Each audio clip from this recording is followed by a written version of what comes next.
Olá, vocês que estão aí de casa assistindo essa prévia do que vai ser o vídeo do Arte Mundana sobre HIV e AIDS, representatividade e arte. Vão lá na nossa página oficial do Instagram e assistam esse vídeo na íntegra, que essa conversa de hoje vai ser muito massa. Te garanto. Olá, galera que tá chegando aí. Olá, muito boa noite.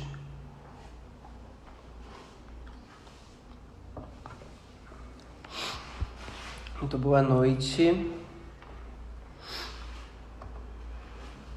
Vamos esperar uma galerinha entrar pra gente começar a falar sobre o projeto.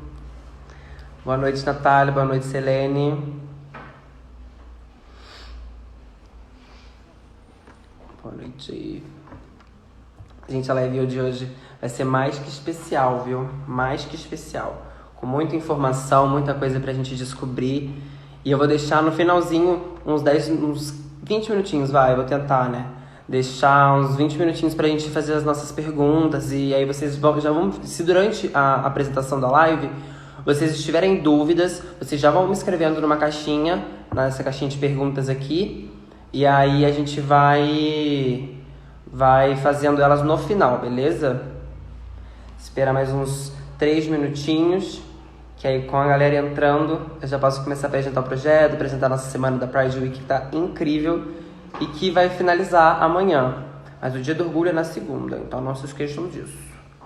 Segunda-feira é o nosso dia do orgulho, dia de sair do armário. Aqueles, né?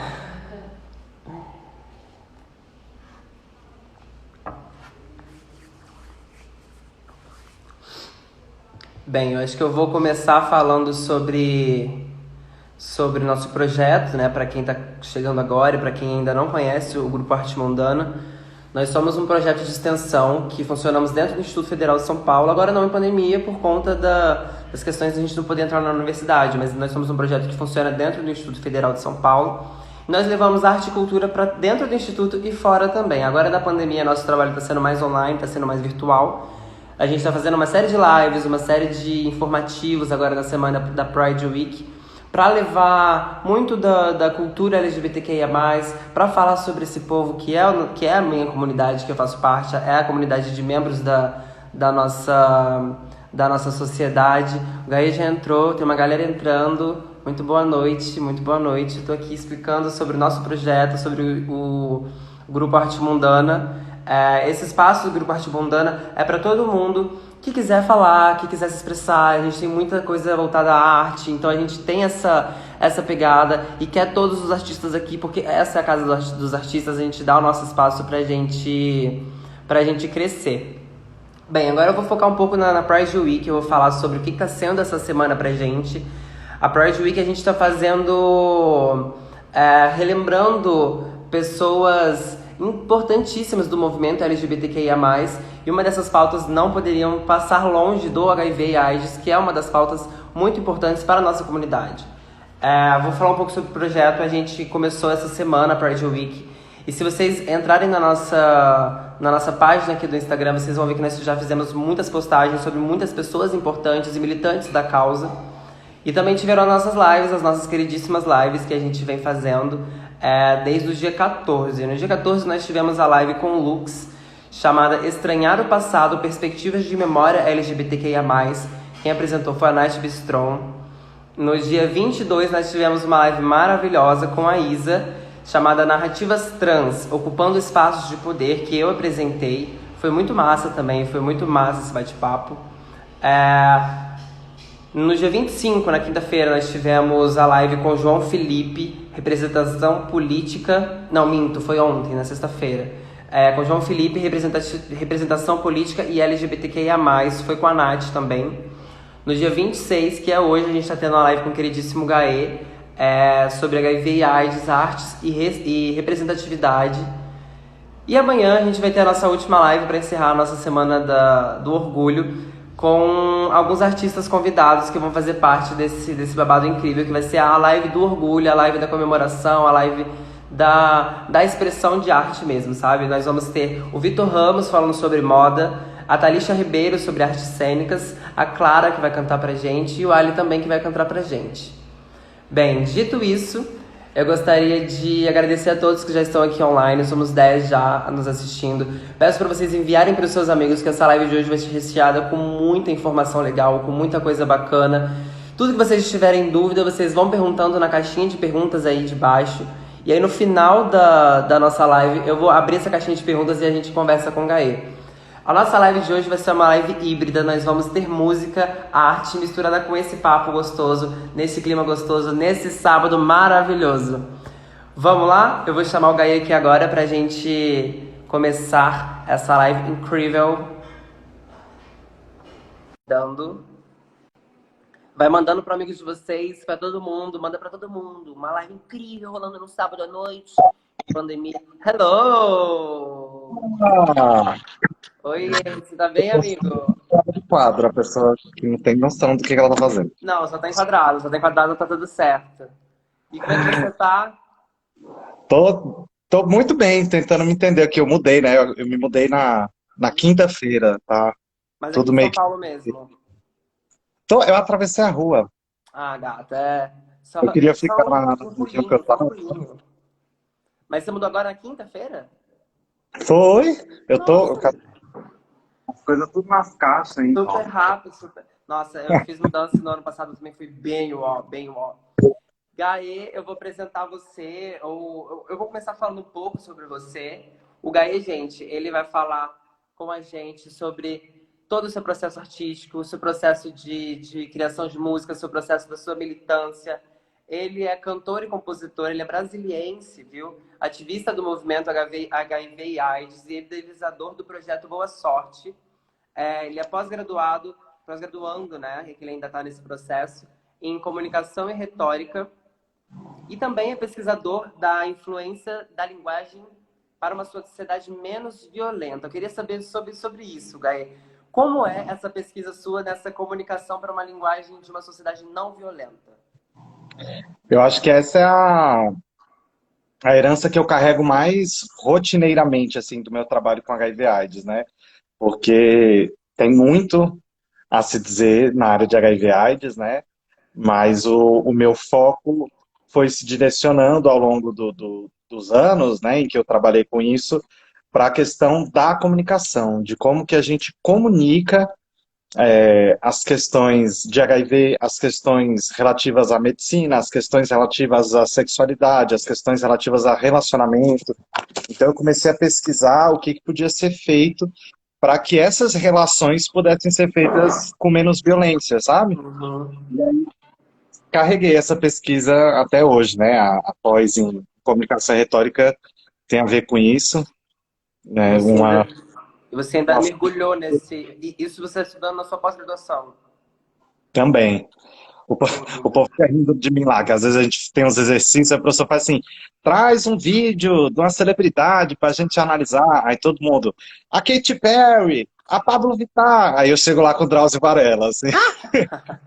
Então eu tô tentando entender como que a comunicação pode servir à saúde para os processos de saúde serem menos dolorosos, né?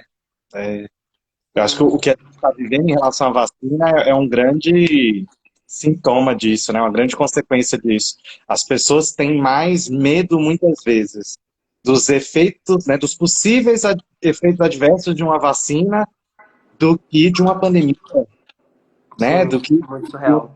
uma doença que já levou mais de 500 milhões de pessoas, né? Com muita ajuda, é claro, mas ainda assim, né? E ainda tem galera sommelier, né? A galera sommelier de vacina que não quer uma, mas quer a outra. Tudo isso por Mas comunicação mesmo. você Formas de sabe que comunicação e politização também, que a gente não pode negar que tem muita politização por cima disso.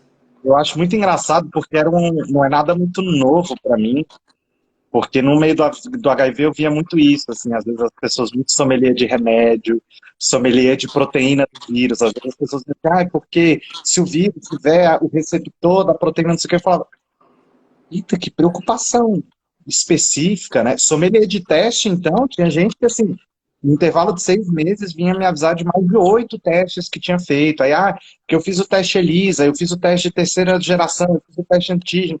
Então, toda essa preocupação que se volta para a área biomédica, né, eu acho que é um campo aí para a gente prestar muita atenção. Isso não acontece só com a Covid, Isso já acontecia antes com pacientes crônicos, com certeza no HIV/AIDS, né?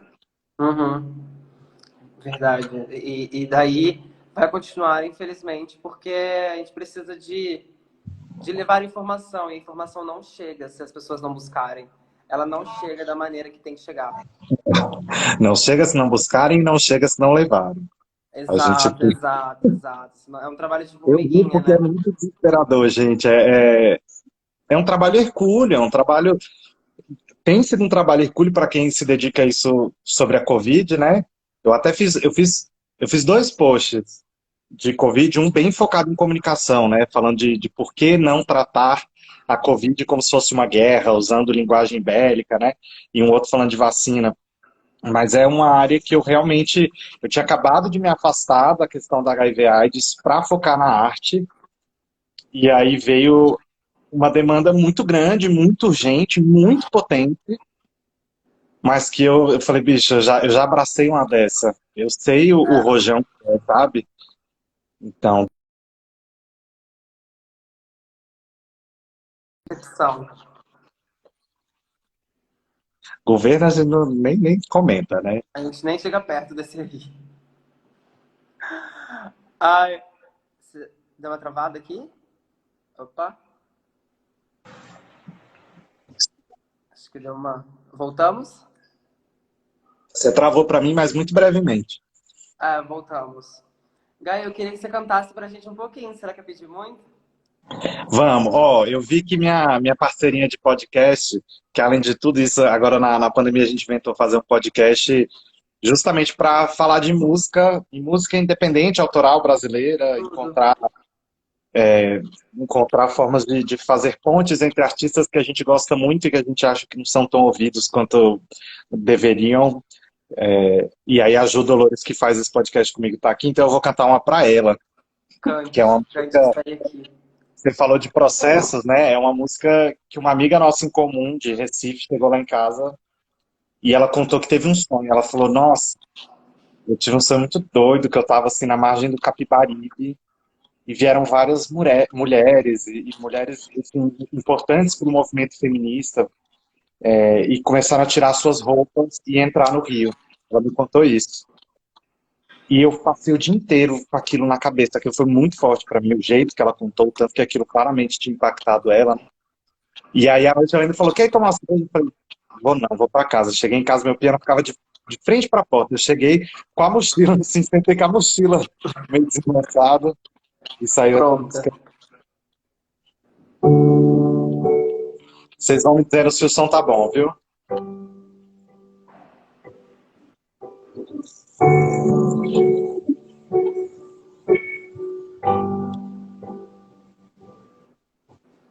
O dia em que caiu a lua no Capibaribe, a menina pulou nua no Capibaribe. O dia em que caiu a lua no Capibaribe, a menina pulou nua no Capibaribe. Pra encontrar pedaços seus, nadei em mim, nadei no trem. E a menina pulou lá no Capibaribe. Fosse homem, Deus ou rei, o que faria eu não sei. Mas a menina pulou lá no Capibaribe.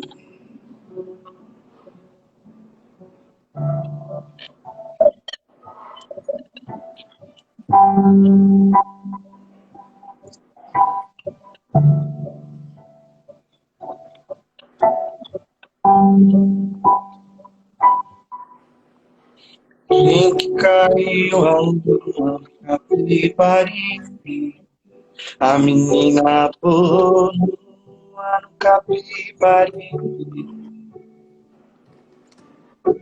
O dia em que caiu a lua no Capibaribe, a menina pulou lá no Capibaribe. Pra encontrar pedaços seus, nadei, nadei, e a Nina pulou no Capivari. Fosse homem, Deus ou rei, o que faria eu não sei. Mas a menina pulou no Capivari. Em que caiu a lua no Capivari. A menina pulou no Capivari. Ah! Arrasou, arrasou, arrasou. Depois dessa, eu fiquei com uma pergunta aguçada aqui. Todas as suas canções são autorais? Não sei, são autorais todas as suas canções? Você que faz? Então, Ou tem um processo? Eu eu queria gosto de saber se brincar elas com são todas as feitas. autorais porque alguém escreveu essa. Sim, sim, mas eu quero saber se vieram todas de vivências suas. É uma mistura. Tem Sim. muita música que é só minha, tem muita música minha com um parceiro de Brasília chamado Alexandre Moreno, numa época em que eu ainda não sabia fazer muita harmonia, então geralmente a letra e a melodia eram minhas e a harmonia da música, o acompanhamento são deles. Tem uma dessas que depois o Benti meteu a mão pra caramba, o Cauê Lemes, que é o meu produtor também, então é de nós quatro. Vem, E aí vem eu tenho uma música que eu roubei do meu pai, que meu pai faz umas músicas lindíssimas, são as que tudo, eu toco, porque elas são muito difíceis, eu não consigo tocar, mas são as mais tudo. bonitas. E eu fiz algumas versões, eu fiz uma música do Paulinho Mosca e Vini Brandão no último dia, estou preparando mais uma versão que vai estar no meu próximo single, que é bem capaz de eu tocar aqui, do Lenine e do Falcão. Falaremos sobre. Gaê, as suas músicas hoje que você tá performando e tá usando elas como uma maneira de expressão sua no momento, você considera que elas são tão militantes quanto o processo Boa Sorte, que elas ajudam as pessoas, ou que você está realmente agora seguindo por outro caminho, que é o artístico, que também ajuda muita gente, né? Da mesma maneira que o projeto Boa Sorte ajuda, só que com linguagens diferentes. Sim. É, Explica para o pessoal o que é Projeto Boa Sorte, porque eu só citei o Projeto Boa Sorte sem explicar o que tá. é. Então, antes de mais nada, para quem não me conhecia antes, eu por 4 anos tive cabelo aqui e tive um projeto chamado Projeto Boa Sorte, muito conhecido pelo canal no YouTube de mesmo nome. Fiz mais de 200 vídeos ao longo desses 4 anos, com foco em HIV/AIDS e sexualidade, né? E aí mais para o final eu comecei a virar o foco dele para comunicação, chamei uma outra pessoa para falar de HIV/AIDS no lugar, mas encerrei o projeto, deixei de ficar só com a música. E foi um projeto grandíssimo, né? A gente fez cinema, quem tiver Netflix depois assiste lá a Carta para Além dos Carta para Muros, Além dos Muros. roteirista, maravilhoso. A gente fazia show também, a gente tinha um show chamado Interferência, que a gente fazia música e no meio era uma palestra e música ao mesmo tempo, sabe? Incrível. Tinha uma peça autobiográfica que eu falava de como que eu recebi o diagnóstico de HIV e qual foi o caminho até começar a fazer o tratamento com medicamentos, né? Então foram muitas iniciativas, viajei para fora, representei Brasil em colaboratório de cura do HIV, foi um negócio bem abrangente, assim, de coisas Maneiro, maneiro. específicas, biomédicas, a coisas mais artísticas, muito trabalho de base. Às vezes o pessoal me via no YouTube e achava que eu não fazia trabalho de base, né? Mas às vezes estava lá pintando muro, dando aula de reforço para as crianças que vivem com HIV, fazia de tudo. Tudo. E aí, você perguntou das músicas, né? Se eu entendo o trabalho com a arte tão militante quanto o trabalho que eu Sim. fazia lá. Primeiro que eu vou dizer uma coisa, não é uma tentativa de te corrigir, pelo amor de Deus, eu acho que são escolhas, mas eu sempre preferi não usar o termo militante. Uhum. Eu bebi muito da Susan Sontag, né? Ela tem um livro inteiro em que ela fala sobre como que a gente usa metáforas de guerra. A gente usou para falar de câncer e a gente usa para falar de AIDS, e isso me influencia muito, e eu sempre tentei evitar isso. E eu acho que a palavra militante tem um pouco a ver com isso. Sim. E aí, isso que eu digo, é uma escolha, né? Existe quem prefere. Um dia eu conversei isso com uma colega ativista muito incrível, Micaela Cirino, e ela falou assim: você pode dizer que você não é militante porque você é um cara branco, mas eu sou uma mulher preta vivendo com HIV. Para mim é militante sim, é guerra sim. E eu não tenho nem argumento para É, falar não como tem como, derrubada. a gente parte. No meu caso, eu sempre preferi me dizer ativista, porque eu entendia que o ativismo era uma característica, não era uma atividade, né? Era uma característica que todos nós temos, todos nós falamos ativamente sobre aquelas coisas que são importantes para a gente. Diferente do o militar, tem uma ideia de preparo, de combate, né? De estar sempre na linha Sim, de frente. E não era o caminho que eu queria, desde o começo, traçar, né? Privilégios, privilégios, mas privilégio. já que eu ocupava. E Sim, aí, quando eu chego na música, eu entendo que ainda é esse lugar, e que é um lugar ainda mais consonante com essa ideia, porque na arte a gente lida não com a necessidade, mas com o desejo, né? Quando eu falava de HIV/AIDS, eu sempre estava muito atento, e isso era muita pressão, e me adoecia, porque eu ficava tentando prever qual que era a necessidade de uma comunidade muito abrangente que acompanhava o meu trabalho. Então, desde a Ju, que eu falei que faz o podcast comigo, ela foi uma seguidora do canal que depois virou amiga, né? Então, ela é uma mulher heterossexual morando no Nordeste que não vive com HIV, mas que via no projeto uma forma de se informar, de atingir os incrível. seus mais próximos com essa informação, de estar mais preparada para viver a vida sexual dela com saúde. E aí eu tinha também um cara que vivia com HIV e estava super deprimido e consumia o meu conteúdo, mas não se via muito representado lá. Então era um cenário muito Ah, complicado. Quando eu venho para a arte, quando qualquer pessoa vai para a arte, a gente está conectado com as necessidades, lógico, isso é pré-requisito, eu acho que de é qualquer forma de arte. inerente à arte. Existe uma necessidade, eu gosto muito do. Eu que estudo essas coisas de não violência na comunicação, né? A comunicação não violenta tem uma professora incrível que ela fala assim: necessidade não é aquilo que falta, é aquilo que não cessa, né? A palavra significa isso, né? Não cessidade, cessar, né? Não cessa. É aquela pulsão que continua na gente o tempo todo, independente do que aconteça. E quando a gente vem para a arte, a gente lida com desejo. Não me chama de hétero, desculpa, amiga, tu é bi, né? Agora que eu lembrei. É porque tá na relação hétero. É quase um palavrão, né, hoje em dia. Não me chama de. Ah, tá. Vou chamar de Então, bolsominion. Não me chama de bolsominion. Imagina. mas isso, na arte, Muito então, eu trabalho palavrão. com outra função, que é uma necessidade também, que é essa pulsão do desejo, essa pulsão da sensibilidade, da conexão, uma pulsão por algo que a gente não entende o que que é. Às vezes, o pessoal gosta muito dessa música que eu toquei agora, e olha que doido, né? Ela fala de uma menina mergulhando no Capibaribe para buscar a lua. Tem gente que não sabe o que é o Capibaribe, né? Essa imagem da menina, criança, buscando a lua, para algumas pessoas pode ser ficcional demais, surreal demais. Mas muita gente me fala que essa música toca muito ela. Aconteceu com o Pé Amarelo, meu primeiro single, eu falo das tesourinhas de Brasília. E as pessoas acham isso poético pra caramba, e eu falo, gente, tesourinha é o tipo de viaduto. Mas chega nelas e acessa Sim. algo que não sabia que elas precisavam.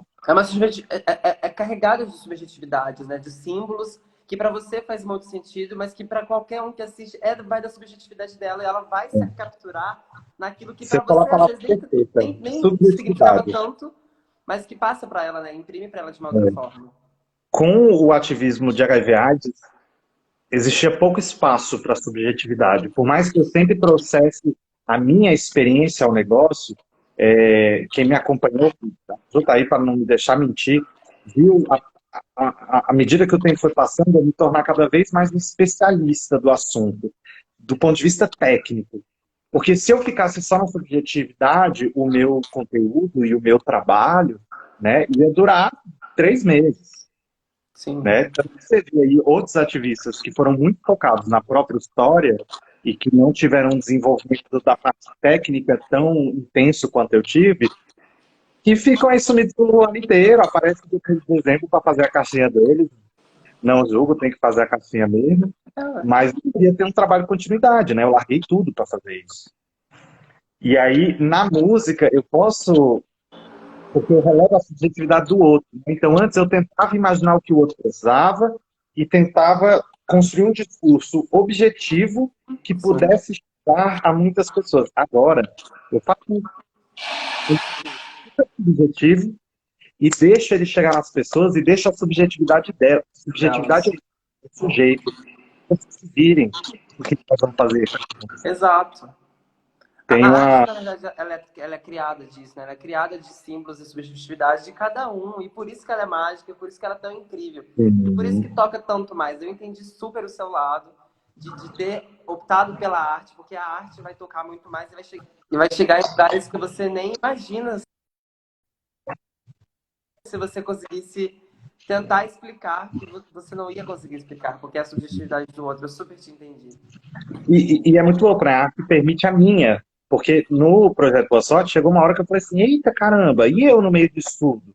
Né? Por isso que eu te falei que essa coisa da representatividade e o ativismo, isso me interessa tanto. Porque chegou um momento que eu olhei em volta de mim e percebi que as pessoas me viam como a voz de uma comunidade.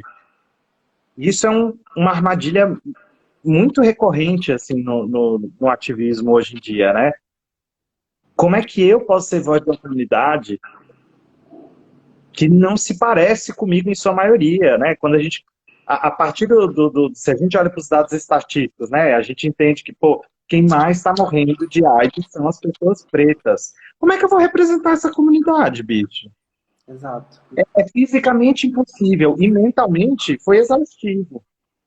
Então agora eu me represento. E isso vai tocar os outros a partir do que eles acham que o que eu estou entregando representa para eles. Eu acho que é uma conexão mais genuína.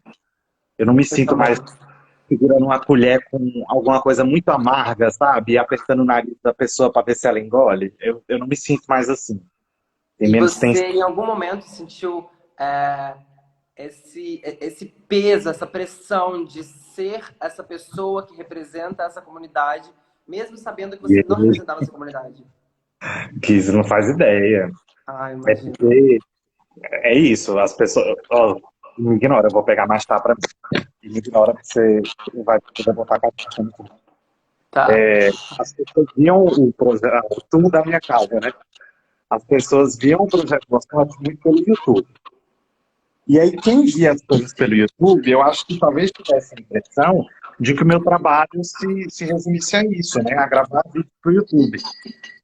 Só que, na verdade, como eu percebia que eu estava representando essas pessoas, eu me imbuí de uma responsabilidade muito grande, levei isso muito a sério, de, ok, se eu vou representar essas pessoas que não vão mostrar a cara pela natureza do que elas estão enfrentando, né? Então, muita gente vivendo com HIV hoje, se você futrica o Instagram, muita gente que vive com HIV e fala disso abertamente. Naquela época, aquele número sempre. Não tinha, sabe? Quando eu comecei em 2015, tinha o João Geraldo Neto. Ponto. Então, eu falei assim, 2015 que você começou? 2015. Nossa, você foi um dos primeiros a botar a cara, então. Sim, sim, sim. E o primeiro a fazer isso com frequência, né? Porque o João Geraldo Neto, ele tinha um trabalho maravilhoso, ele trabalhava no Ministério da Saúde, ele fez a rede mundial de pessoas vivendo com HIV, e ele fazia a monitoria disso, né? Era muito incrível. Mas não tinha a frequência que eu conseguia alcançar com o projeto Boa Sorte, sabe? Então isso foi um Uhum. diferencial muito. E aí hoje não, hoje tem muita gente, muito micro-influenciador, influenciador grande. Outro dia eu vi um influenciador com tipo 200 mil seguidores falando que vive com HIV. Falando umas merda também, mas falando, né? Na minha época não tinha isso. Então eu falei, cara, eu tenho uma responsabilidade muito grande.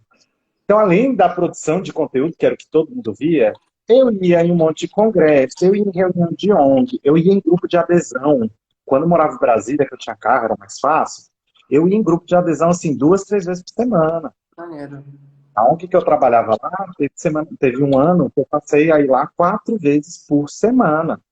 Então, eu estive muito perto da comunidade e aí a pressão vinha, porque essas histórias vinham chegando em mim, tanto de eu conhecer pessoas, quanto de já rolou muitas vezes, de gente apontar o dedo na minha cara e falar: o que você está fazendo é um absurdo. E eu falei: o que eu estou fazendo que é um absurdo?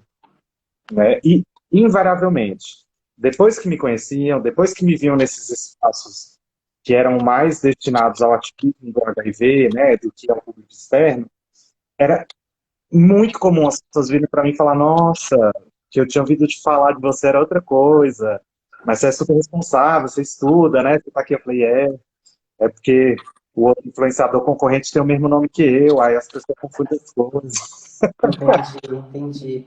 Mas é Isso, importante esse trabalho de base, né? Ter esse contato direto com os seus, para você esse- poder. Oi? isso é uma coisa que eu carrego até hoje na questão do trabalho com a comunicação, né? Nada acontece online se não acontecer offline. Então, as pessoas estão vendo a gente numa tela, mas porque eu estou aqui na minha casa acontecendo offline, falando para um celular. Né? Quando eu fizer as músicas aqui para você, é porque eu estudei durante a tarde, que eu participo das aqui, então as coisas precisam acontecer no offline. Essa ideia de que você vai ter até fotos super retocadas, né? Que o povo fala assim, isso não é verdade. Existe uma verdade aí no sentido de que a manipulação dessas fotos aconteceu no offline, Entendi. né? Lá, pintou a cara dela, botou o filtro, afinou a cintura, e isso diz muito, esse processo diz muito dessa imagem. O que aconteceu? Eu acho que a gente perde um pouco essa dimensão, a gente fica muito focado aqui na telinha. Ô, Gaê, a Natália perguntou aqui o que seria grupo de adesão que você citou e que, para quem não conhece. Eu Ó, não conheço também. grupo de adesão, ou grupo de retenção, ou grupo de apoio, é a mesma coisa, tá? Grupo de retenção é o termo mais para quem trabalha no SUS, porque tem a ver com você reter o usuário no sistema de saúde. Grupo de adesão é um termo mais usado pelas pessoas que estudam a questão do HIV, porque tem a ver com estimular a adesão ao tratamento. E geralmente para o público externo fala-se grupo de apoio, porque realmente é um lugar onde as pessoas se apoiam em relação a algo que elas estejam vivendo. Então tem grupo de apoio para quem vive com HIV, tem grupo de apoio para quem tem diabetes, grupo de apoio para quem tem hipertensão, grupo de apoio de luto, todos aqueles narcóticos anônimos, alcoólatras anônimos, tudo, alcoolistas agora, né? Alcoolistas anônimos, tudo isso são formas de grupo de apoio. Maneiro, maneiro. Parabéns por esse trabalho, parabéns por esse estudo, para você conseguir transparecer através da sua arte, né, agora. Entre as perguntas que eu fiz aqui, eu queria saber de você quanto tempo você teve o seu diagnóstico, como foi o seu processo de falar assim, as pessoas precisam saber dessa informação, eu vou colocar minha cara a tapa. E se foi dolorido para você, que eu tenho certeza que não deve ter sido fácil, esse seu processo de ter ninguém falando, mas as pessoas precisam saber. Então vai ser através de mim que isso vai acontecer. De onde surgiu essa iniciativa sua? Ó, eu gosto muito de falar dessa minha origin story, porque eu acho que ela complexifica, Complexifica. complexifica, ela complexifica um pouco essa questão do lugar de fala, né? Então, quando eu conversei com essa colega ativista, né, e ela falou, você disse que você é ativista porque para você não é uma guerra, porque você é um homem branco, mas teve muito a ver com a forma como eu entrei no ativismo. Então, o que rolou? Eu comecei o meu ativismo sem mesmo entender o que eu estava fazendo, fazendo trabalho voluntário numa ONG. Era uma ONG chamada Vida Positiva, lá em Brasília, uma ONG que cuida de crianças e adolescentes que vivem ou convivem com HIV. Então, algumas crianças na ONG viviam com HIV, outras conviviam com pessoas que viviam com HIV, né? A gente faz essa distinção entre viver e conviver.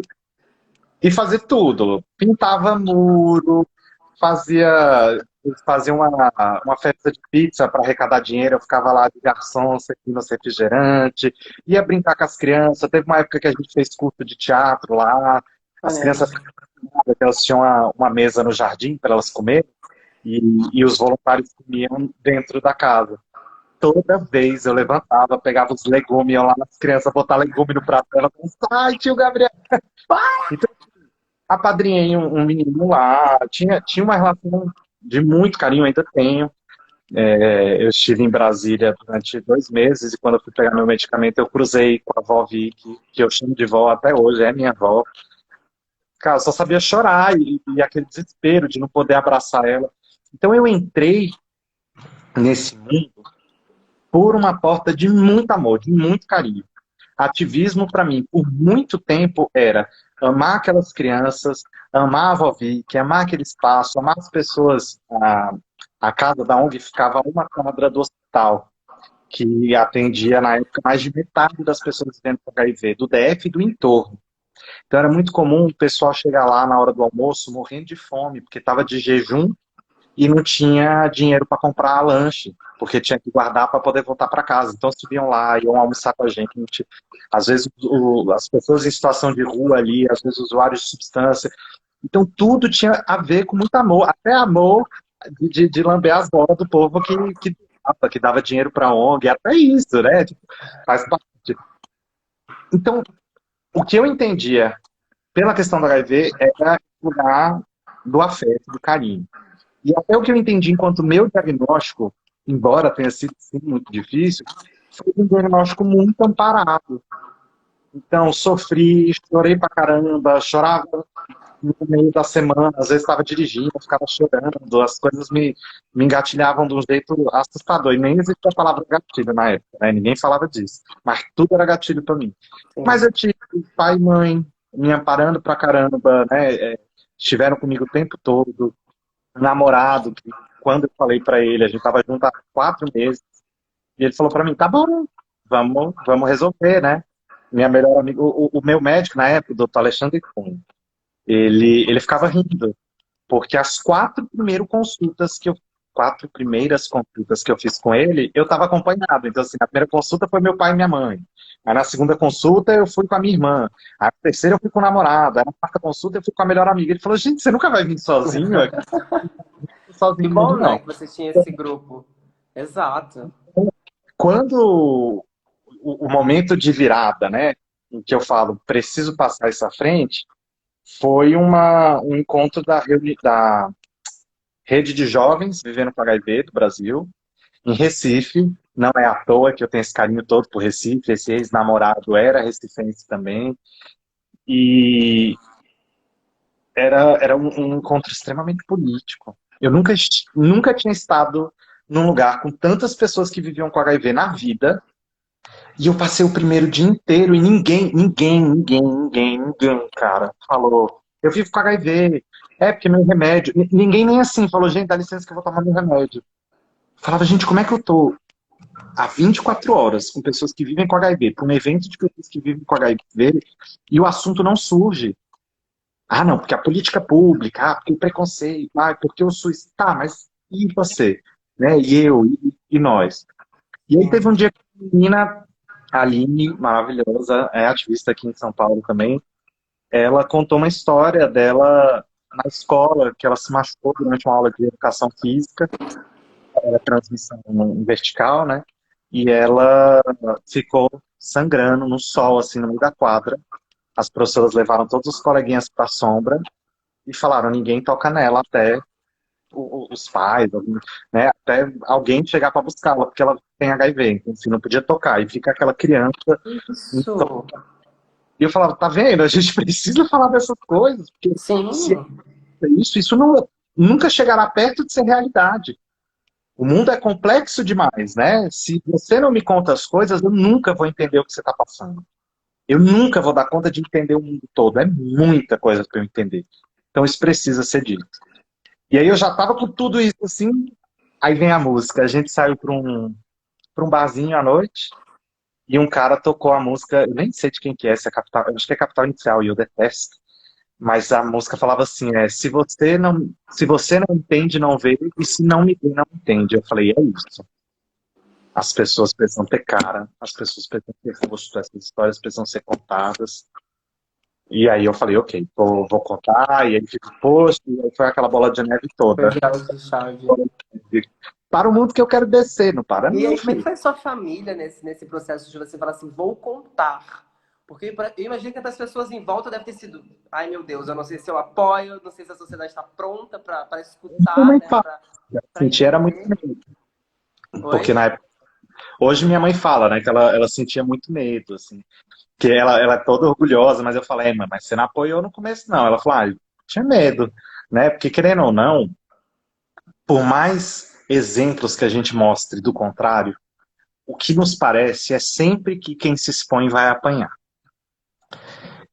E eu não sei se eu que estava muito. Se eu que sou muito alheio, sempre fui muito protegido em casa, né? Não fui uma criança que cresceu apanhando, que cresceu ouvindo que eu era feio. Era uma criança gorda, então eu emagreci. Parecia que esse problema meio que tinha se resolvido. Eu acho que tem umas coisas que aconteceram assim na minha vida que as poucas vezes que alguém tentou me ofender no projeto Boa Sorte, Exato. eu isso teve uma coisa que me incomodou muito, que foi um dia um cara no Grindr, lógico, um perfil sem foto, sem nada, veio dizer pra mim assim, Perfis de Grindr e suas pérolas. Ah. ele veio dizer que eu tava desviando dinheiro público para andar de carrão em Brasília. Ele deve ter me visto no carro dos meus pais em Brasília. E eu falei, cara, a cabeça das pessoas é muito louca. E isso me incomodou muito, porque a gente estava pleiteando na época o financiamento de Lei Rouanet para a gente fazer a turnê da nossa peça.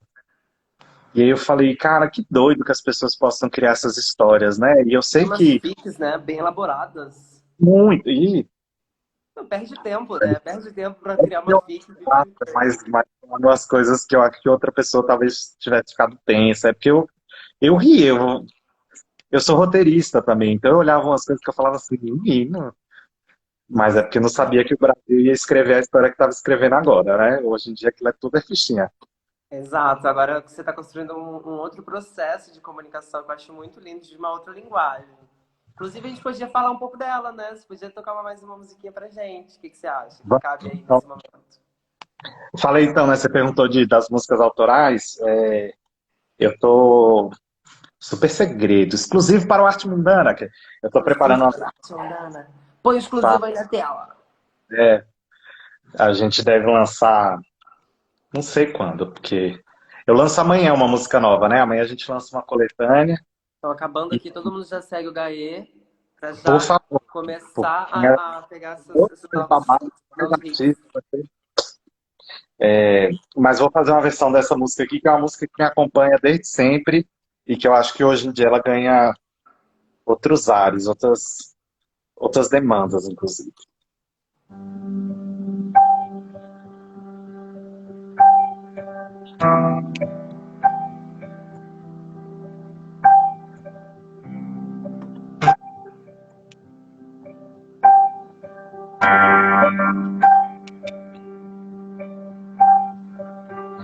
Mesmo quando tudo pede um pouco mais de calma, mesmo quando o corpo pede um pouco mais de alma,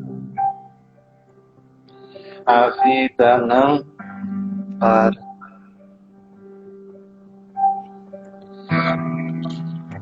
Quanto tempo acelera e pede pressa, eu me recuso, faço hora, vou na valsa. A vida é tão rara.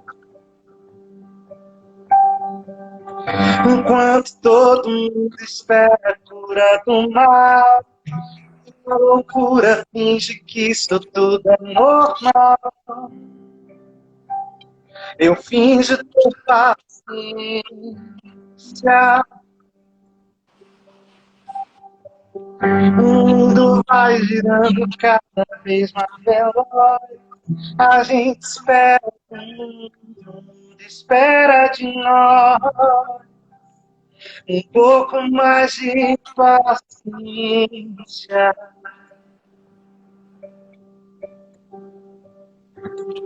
Será que é tempo que lhe falta para perceber?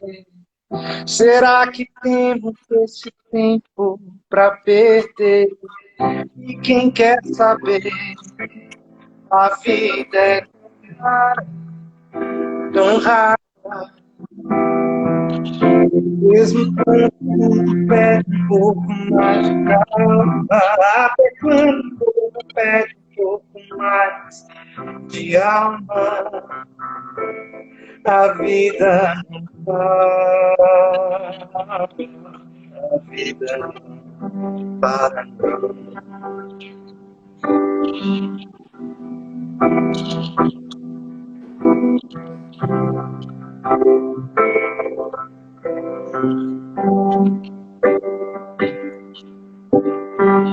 Será que é tempo que lhe falta para perceber? Será que temos esse tempo para perder? Ninguém quer saber. A vida é tão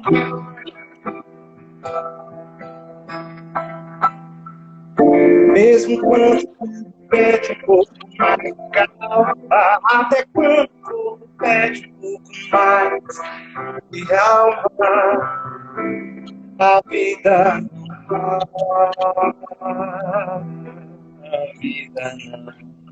para não.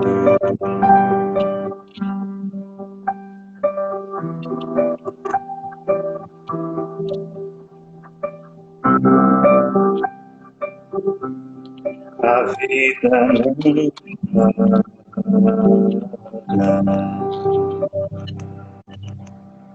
Ai, parabéns, parabéns. Eu amo essa música, amo, amo. E deu um up nessa live, que agora eu fiquei até mais energizado para fazer mais umas perguntinhas. essa é a ideia. Nossa, que delícia, guys. Você não tá entendendo. Esse aqui tá sendo um momento de catarse para mim. Ah, isso é bom. É a ideia. Muito bom, isso é muito bom. E dessa música aí, depois desse papo, eu fiquei refletindo se a gente falou um pouco sobre paciência e tudo mais. Eu quero saber de você, se você, já que você está nesse movimento desde 2015, eu quero saber se você viu uma grande diferença de falar sobre a HIV de 2015 até hoje. Eu acredito que tem, sim, um processo de evolução aí no meio. Ainda não é o que nós queremos que chegue, mas que ainda assim, eu acho que vieram PrEP, vieram PEP, outros aliados, né, nesse caminho, nessa longa jornada que teremos até naturalizar essas coisas que acontecem na nossa vida, como qualquer outra coisa. E queria entender de você que está dentro desse projeto, se você viu uma diferença de 2015 até hoje em dia. Tá, primeiro eu reconheci as pessoas que mandaram mensagem. Eu acabei de descobrir que o meu chat, eu tinha arrastado ele estava travado numa mensagem super antiga. Aí eu vi que tem um monte de mensagem, gente. Muito obrigado pelo carinho. Sim. Mentira, eventualmente, quando tiver uma dimensão para vender. Mas vamos lá, diferenças entre o movimento desde 2015 para cá. Mudou muito. Mudou muito mudou o movimento no Brasil, mudou o movimento no mundo, mudou a relação do movimento com a ciência, a relação do movimento com a política, né, com os governos. Então, ó, em 2016, se não me engano, eu fui para Nova York, teve uma reunião de alto nível da ONU. E o UNAIDS Brasil me levou junto com a representante da Foi para a reunião da ONU? Eu sou chique. Tudo! Parabéns! Imagina estar num lugar desse. Você não tá entendendo. Eu falei na mesma sala que a Whoopi Goldberg. E eu fiquei assim, ó. Deus! Que tudo! Ai, que figura de peso e importância que temos aqui hoje. Foco. Negócio. Mas, enfim, lá eu fiz uma reunião de juventudes do Brasil inteiro e fiquei muito na minha. Eu acho que eu estava bem vestido demais para a reunião, inclusive, e acharam que eu era acompanhando e não jovem. E tava todo mundo modo de camiseta, jeans, e eu de camisa de botãozinho. Mas todo mundo já dizia em 2016. A gente acha que o problema do Bolsonaro começou em 2017, 2018. 2016, os artistas todos de juventude lá já comentavam que essa onda conservadora estava surgindo, que essa onda conservadora era uma ameaça para as políticas públicas de HIV/AIDS. Mas em 2016 o Trump já estava no governo dos Estados Unidos? Já, né? Olha, não sei te dizer. Eu acho que... Calma, vamos fazer as contas. Acho que sim, porque a onda começou antes lá do que depois de cá. Essa reunião incluía representantes de países europeus, de países africanos, de países da América Latina, da região das Ilhas do Pacífico, Então, assim, era muita gente, não era só o Trump, era um movimento, realmente as pessoas já estavam percebendo esse movimento, que eu acho que aqui no Brasil a gente não estava falando tanto. Mesmo o Trump, a gente entendia que ele era idiota. Mas até ele começar a subir muro e botar a criança em gaiola, eu acho que talvez a gente não tivesse tanta noção. A gente só achou que ele era um idiota. Como o Bolsonaro. A gente achava engraçado compartilhar os vídeos dele no WhatsApp. E aí, de repente, a gente falou, né? É. Ó, eu A aqui falando. eleição de Trump foi em 2016. A amiga dela é a Márcia Sensitiva, amei. Mas, enfim, então o movimento HIV já estava percebendo isso. E aqui no Brasil, com a saída da Dilma para o Temer, o movimento percebeu isso, mas conseguiu manter uma relação relativamente boa com o governo, falando a língua da galera mais conservadora e de direita. E aí, eu conheço muitas pessoas mais radicais, mas eu acho que ser de direita e ser conservador não é um problema, gente. Se a gente encontra pessoas de direita e conservadoras, que sejam inteligentes. Eu acho que o problema é quando as pessoas acham que ser conservador é não mudar, né? Quando as pessoas acham que ser de direita é pela tudo pelo lucro, aí eu falo, pô, então você está defendendo uma coisa aí meio indefensável, né? Então, o que o pessoal do ativismo e do governo também, porque o Ministério da Saúde, o Departamento de HIV/AIDS ainda é um departamento muito povoado por pessoas de esquerda, né? O que eles fizeram foi, ok, o negócio dessa galera é economia, é número, então agora a gente precisa embasar o que a gente está fazendo a partir de números, de dinheiro. Então a PrEP foi aprovada ainda no governo Temer. Ela começou no governo Dilma, demorou pra caramba, a gente achou que não ia rolar, e no governo Temer aprovaram a PrEP. Por quê? Porque viraram para eles e falaram assim, ó, vai economizar dinheiro se a gente prevenir essas transmissões. Né? Ó, a gente vai investir tanto e a gente vai evitar tantas transmissões. Isso vai significar uma economia de tantos para o cofre público. Vamos fazer? Vamos. Aí vem essa coisa, né, agora com o Bolsonaro, absurdos, né? Mas o que eu vi de muita mudança, principalmente, foi o tanto que aumentou o número de pessoas falando sobre isso, do tanto que se tornou mais aceitável as evidências científicas que permitiam mais liberdade sexuais das pessoas vivendo com HIV, sexuais reprodutivas, na verdade. Né? Então você tem um de 2010 de um cara, ele mora em Genebra e a minha irmã mora em Genebra. E eu sou louco para conhecer esse cara, mandar uma mensagem para ele e ver se eu troco uma ideia com ele. Manda os directs. O quê? Manda os directs, vai que né? Direto, total. Em 2010 ele escreveu uma história em quadrinhos chamada Pílulas Azuis, que é linda, que é a história dele conhecendo uma mulher que vive com HIV e que termina com eles tendo uma filha. E aí termina o quadrinho com ele dizendo, com ele ou ela dizendo assim: foda-se a camisinha. Em 2010. Em 2010, eles já, e aí, vamos entender, foda-se a camisinha vindo de um casal heterossexual, né? Para eles isso significava dizer, foda-se essa tentativa de impedir o nosso direito reprodutivo. Lógico que para a gente que é viado, isso significa uma outra liberdade, né? A liberdade de escolher como vai se relacionar afetiva e sexualmente, e isso é maravilhoso, precisa ver mesmo. Mas em 2010, eles já estavam falando sobre isso na Suíça. E a gente aqui em 2015, no Brasil, ainda apanhava para dizer que a pessoa que vivia com HIV e estava em tratamento não transmitia o vírus, mesmo com tanto de evidência científica que tinha. Hoje em dia isso já é mais aceito. Hoje em dia o PrEP já é mais aceito. Então teve essa evolução aí, né? O movimento HIV sempre foi muito empurrado pela galera da sociedade civil. É lógico que não está rolando congresso, né? Eu tinha ido para os últimos congressos de HIV e para os congressos de saúde sexual. Não rolou mais.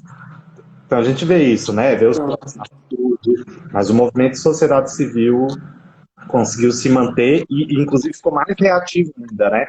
Porque se viu ainda mais necessário. E entender esses corres também, entender esses rolês, eu acho que ainda assim é uma informação na mão de poucos, porque não chega às pessoas, se as pessoas não procurarem. Não chega. Eu digo isso por mim também, que eu procurei saber, porque por vontade própria, porque não chegou essas informações em mim. Eu era uma porta em 2018 ainda. Em 2018 eu fui tentar ver o que era PrEP, ver como era PrEP, como fazia para... Igual a diferença. Quando você quis procurar, você achou, né? Exato, exato. Eu achei, né? Tive que Gente, procurar. Inclusive com o seu projeto. Eu conheci o seu projeto em 2018, vi muita coisa por ele, entendi você muita coisa por ele. o Jovem Soro Positivo, o blog? Nunca vi esse. Cara, é um blog feito por um cara chamado Lucas, é um cara heterossexual. Ele tinha dito, ele tava para sair do armário, e aí a esposa dele ficou grávida e ele ficou muito na dúvida, assim, de se expor num momento tão delicado da família, e ele ficou com medo da exposição afastar, porque muita gente ia no blog dele justamente pela garantia do anonimato. Sim. Veio antes de João Geraldo Neto. O bicho lia artigo científico. Era a fonte dele. Não Maneiro. tinha como você ir atrás de um artigo do BuzzFeed que explica tudo. Não tinha. Ele ia atrás de artigos científicos. Massa. Ele, sommelier de proteína, sommelier de tratamento, o que ele teve que. Era o que Ele foi podia. na raça mesmo, né? Hoje em dia não. Hoje em dia você joga no Google o que Já é tem HIV. Sabe muita coisa ruim, isso sempre, é o mal da internet, uma mas você acha aula. boa, né? Ali mesmo você já tem uma aula. Gaí, a gente só tem mais 5 minutos, 4 minutos. E eu queria escutar uma última música, mas eu queria te agradecer muito por estar aqui nessa live. Muito, muito mesmo. Eu sou um admirador, sou um fã, já te falei isso, falo isso pra todo mundo que estiver aqui.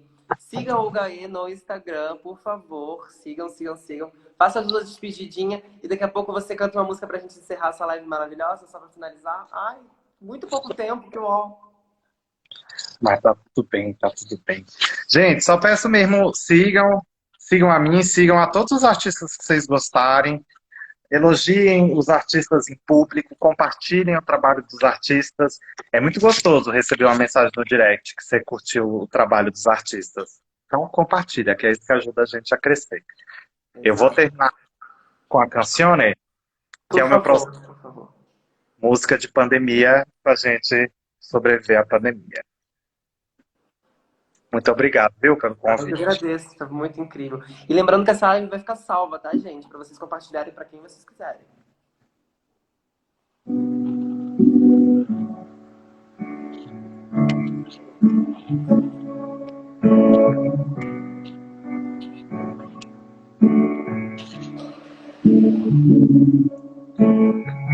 Cada janela é um mundo que ninguém mais vê.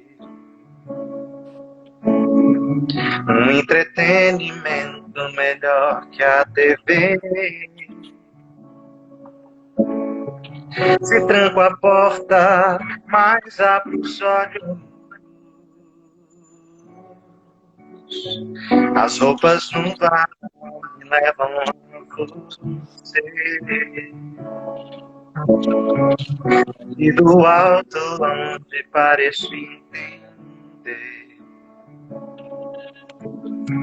que cada edifício é menor do que o seu. Somos tão fortes, mesmo tão frágeis. Na beira do abismo, a cara você. Quando veio, tive medo, quis me guardar, não quis viver. Mas o tempo fez a gente se ver. Entre sonhos, entre esquinas, não há mais o que fazer. Sigo vivo e isso é muito a se dizer.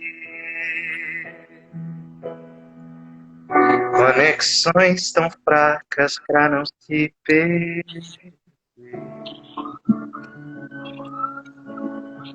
No outro labirinto me falta entender. Porque o grito perde aos pessoas. Se nossa história cresce, não sobrevive.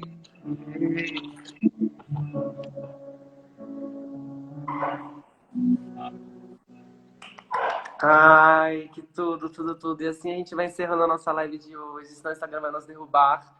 Mas muito, muito, muito, muito obrigado. Derrubadas pelo Instagram, pois é. É uma horinha certinha, contadinha. Vai ficar aqui salva, Gaê. Muito bom esse papo, muito bom esse papo. Obrigado por isso. Obrigado. Tchau, tchau, pessoal. Um beijo. Compartilhem com os amigos de vocês essa live que tá incrível. E até amanhã, hein? Que amanhã tem mais.